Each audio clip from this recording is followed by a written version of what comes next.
Dear YouTube, you can't apologize and claim it was a mistake to delete my YouTube channel if you blame me and believe I did something wrong at the same time. About 3 weeks ago, I received an email from YouTube where they said they have removed my channel for hate speech. We have reviewed your content and found serious or repeated violations of our community guidelines. Therefore, we have removed your channel from YouTube. We know this is probably really bad news, but it's our job to make sure YouTube is a safe place for everyone. If we believe a channel is seriously violating our policies, we will remove it to protect other users of the platform. If you think we've made a wrong decision, you can submit an appeal. Of course, I sent an appeal. I clicked on their link in the email. I did it the right way. However, about only 2 hours later or something, they sent me a new email saying, "We still think that your channel should be deleted." According to YouTube back then, this is the policy I violated. Content that glorifies or encourages violence against another person or group of people is not allowed on YouTube. We also do not allow content that encourages hatred of another person or group of people. To state the obvious, I have never, ever encouraged violence on my channel. However, I do think it's the second thing YouTube mentioned that they think I've done, and that is to encourage hatred of other people. There's not a place in my heart where I can hate another person. I can dislike someone, I can dislike their beliefs, their opinions, but I've learned that you cannot hate another person. And it's not because I'm religious, I just think it's a very bad word. I think it's a very bad thing to do, hate on other people. After spending a long time writing an appeal that's very professional, and where I said some of the same things I just said to you, they just ignored it. They ignored my appeal. I think it's safe to say that no human employee at YouTube actually looked at my channel. YouTube took away my entire livelihood. This is my job. This is my passion. This is my hard work too. I've been doing this for 4 years. They took it all away from me. And when I sent them an appeal that is perfectly written, very professionally written, some type of robot kind of said, "Nah, we still want to delete it." I think it's absolutely ridiculous that they don't think I deserve an actual human being looking through my content and making a decision if I should keep my channel or not. As you can imagine, I reached out to my wonderful friend and co-worker, Ariel Scarcella. You can call it a co-worker, right? Like a fellow content creator. It kind of feels like a co-worker. She told me to tag YouTube on Twitter, and I did not know that would work, but of course it did. You're watching this video right now. Because I tagged YouTube on Twitter, I got in touch with real people working for YouTube, and after waiting for a couple of weeks, I got my channel back. The first thing that I noticed after getting my YouTube back is they deleted 2 of my videos. For no reason. They also age restricted some of my old videos, which I don't see the point of. So what YouTube did was, they gave me my channel back, yay, but they just wanted to show who's in charge. You can get your channel back, Marcus, but remember, don't be hateful. Them censoring me after getting my channel back is not the only thing that's disappointing. Here's the email I received after getting my channel back. First of all, let me start by acknowledging and apologizing for the experience you have had so far. I understand that your channel is incredibly important to you and your audience, and as such, I want to share with you directly your channel has been reinstated. For content, a few of your videos were previously reviewed as part of our ongoing flagging system, and were stuck for violating our hate speech policy. Please review our community guidelines generally, but in particular, please note YouTube does not allow content on the platform that claims that individuals or groups are physically or mentally inferior, deficient, or diseased based on certain attributes, among them gender, identity, and expression.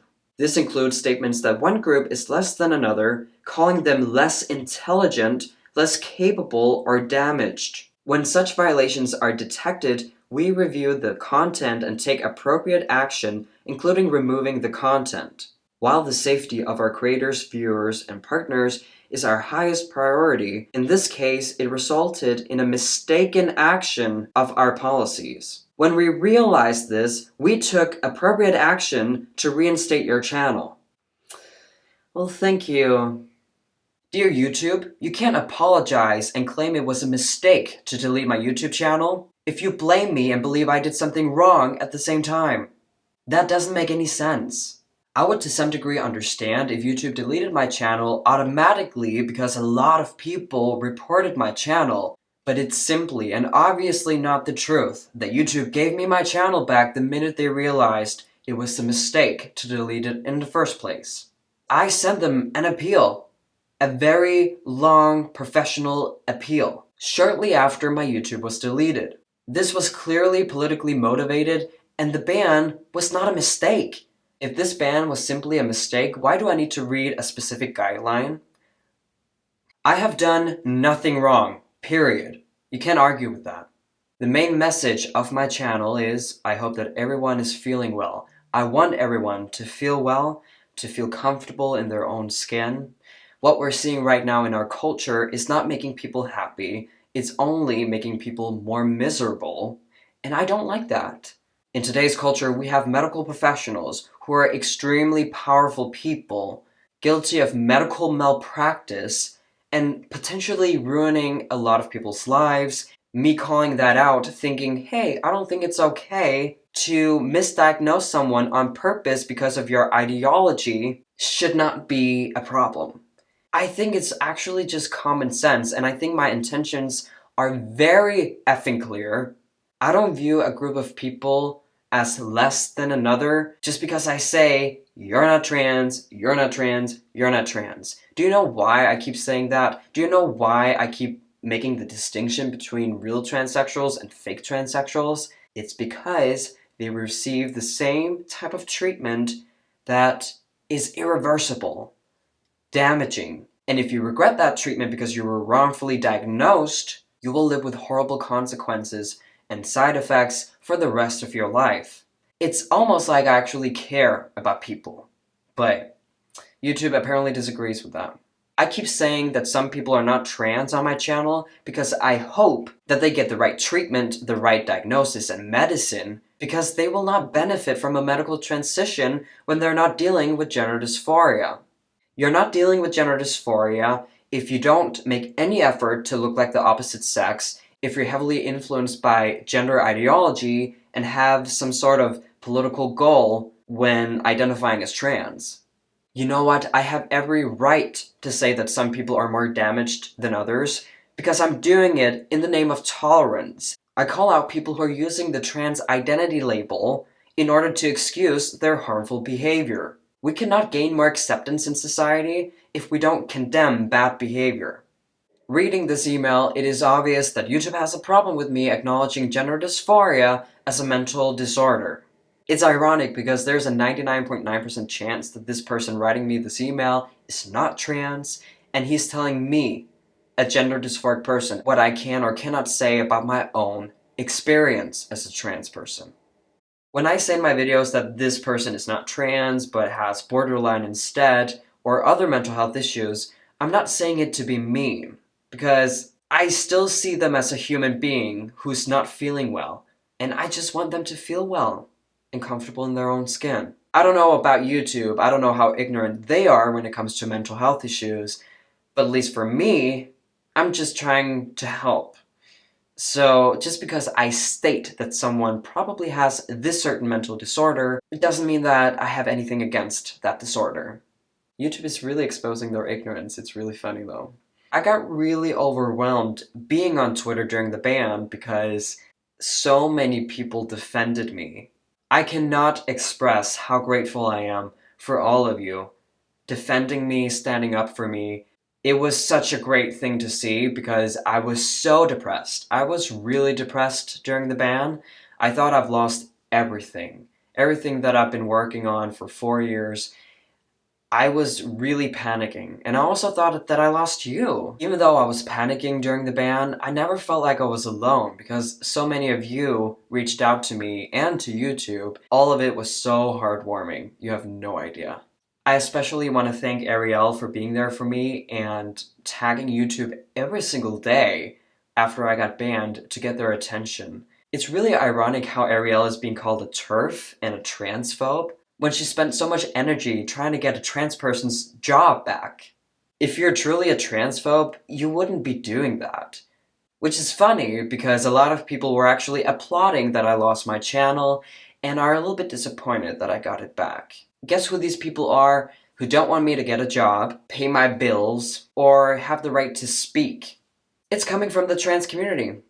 My own people.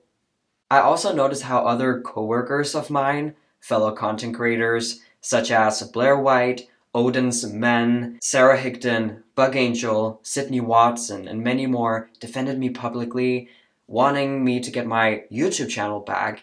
It moved me so much, especially the personal shout out on Blair White's podcast. Just to see him banned and to see him censored when I've only seen him engage in completely respectful dialogue. He's a lot more respectful than half the content creators on this platform, and yet he's banned. Disgusting. Gays Against Groomers made a tweet about it, and it went viral, actually. So viral that, this person, I'm not even sure if I can say his name. Maybe I'll get in trouble with YouTube, but this person followed me for 5 days? Or like a couple of days. And his brother said, "See you on Rumble, Marcus." Even though I don't agree with everything that they say, it was kind of cool. A lot of people have asked me how to support me. Did I make a Patreon since the ban? I have not. But what you can do is become a member of this channel. I make exclusive content decided by you, and I regularly keep in touch with all of you in there, so I would love for you to join me and support me there. You can also find me on Rumble. I was so happy to see all of my videos still being on Rumble when my channel got deleted. It's such a great safety net to have, and it's just a great platform in general, so please join me over there. And the last thing I want to say is follow me on Twitter because I will be a lot more active on there, and it's super fun, actually. As I said, thank you all for supporting me. I love you all, and thank you to fellow content creators who also publicly defended me, and thank you all for watching this video. If you want to see more content like this, remember to hit subscribe and hit the notification bell. You can also support me with a small donation under Super Thanks. It helps me out so much, especially during this time, so thank you. I'm excited to see you all in my next video. Bye.